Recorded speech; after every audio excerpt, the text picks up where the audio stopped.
Bonjour, ce matin nous allons échanger sur le Notre Père. Cette prière que Jésus a dit à quelqu'un quand il a posé la question, Seigneur Jésus, apprends-moi à prier. Après d'abord, je tiens à nous rappeler que beaucoup de chrétiens souffrent du fait qu'ils traversent beaucoup de difficultés, mais c'est comme si Dieu ne les écoute pas, Dieu ne les exauce pas et ils sont troublés dans les esprits. D'autres sont même tentés à régner la foi, d'autres sont même tentés même à râler, rentrer, à mener les vies dans le monde. D'autres personnes croient même que Dieu n'existe pas. On entend souvent dire, j'ai prié depuis 8 ans, 9 ans pour mon cas, mais Dieu n'a rien dit. Alors ce matin, j'ai décidé de monter cette vidéo qui doit nous amener à mieux comprendre la facilité si nous voulons être exaucés par nos prières. Comment nous devons nous comporter dans la prière. Le fait que beaucoup de personnes ne sont pas exaucées vient du fait qu'il y a beaucoup de faux enseignements rattachés à la prière.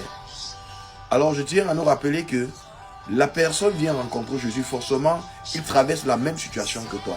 Il a tellement prié. Et il voit comment Jésus est suffisamment exaucé par Dieu. Et il vient dire à Jésus, apprends-moi à prier. De la même manière que Dieu t'exauce quand tu pries à chaque moment, je voudrais aussi que quand je lève ma voix pour prier, Dieu m'exauce de la même manière. Jésus commence en lui disant ceci, quand tu veux prier, dis, notre Père qui est dans les cieux. Il faudrait expliquer ça. Notre Père qui est dans les cieux. On peut avoir beaucoup de pères. Mais il dit notre Père qui est dans les cieux. Donc il est dans notre Père qui vit dans les cieux. Pourquoi il indique le lieu?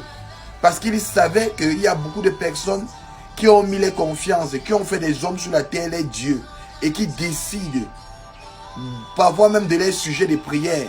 Parfois, ils sont érigés dans leur vie comme le Dieu de leur vie. Et Jésus lui dit, les souverains sacrificateurs, les scribes et les pharisiens qui ont bâti à Jérusalem les autels représentant Dieu qui est eux-mêmes. Il dit, quand tu veux prier, dis notre Père qui est dans les cieux. 1. Il faudrait que Dieu soit ton Père et que toi, tu sois un fils de Dieu. Et si Dieu est ton Père, automatiquement, tu aurais son caractère, sa nature. Ça veut dire que si Dieu est mon Père et que tu n'incarnes pas la nature, le caractère de Dieu, c'est qu'il y a un problème. Tu es en train de mentir que Dieu est ton Père. Donc celui qui veut prier doit d'abord se rassurer s'il est né de Dieu et s'il porte la nature de Dieu. Quand il commence en disant, quand tu veux prier, dis notre Père qui est dans les cieux. Je reviendrai sur une deuxième vidéo pour continuer l'enseignement. Que le Seigneur vous bénisse.